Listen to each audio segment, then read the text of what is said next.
Hello friends, welcome. TNPSC annual planar வந்து ரெடியாகி வந்திருக்குன்னு எல்லாருக்கும் தெரியும். அதை பற்றி தான் இந்த வீடியோவில் பார்க்க போகிறோம். இதில் வந்து பார்த்தீங்கன்னா எல்லா எக்ஸாம்ஸையும் கொண்டு போய் கடைசியில் போட்டு வச்சுருக்காங்க நமக்கானதெல்லாம். ஃபர்ஸ்ட் வந்து இந்த இன்ஜினியரிங் பசங்களுக்காக தான் போட்டிருக்காங்க.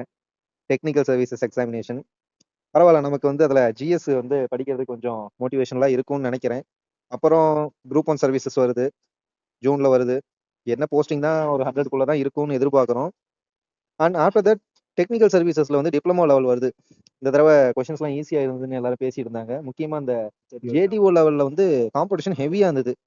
கொஷின்ஸும் ஈஸி தான். அண்டு நிறைய டிஎன்பிஎஸ்சி ஆஸ்பிரன்ஸ் வந்து அதில் பாஸ் ஆயிடுவாங்கன்னு தோணுது. நம்ம ரொம்ப எதிர்பார்க்குற குரூப் 2 சர்வீஸ் வந்து ஆகஸ்ட்ல தான் நோட்டிஃபிகேஷன் கொண்டு போயிட்டோம். அக்டோபர் நவம்பருக்கே வந்துருச்சு கிட்டத்தட்ட. அண்டு டெக்னிக்கல் சர்வீசஸ் இன்னொன்று இருக்குது, அது அவங்க பார்த்துக்கட்டும்.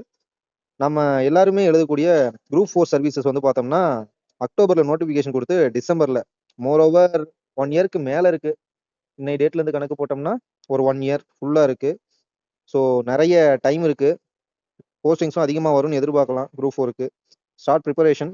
வேற ஏதாவது எனக்கு தெரிஞ்ச ஐடியாஸ் இருந்ததுன்னா நான் இதில் அப்லோட் பண்றேன். தேங்க்யூ.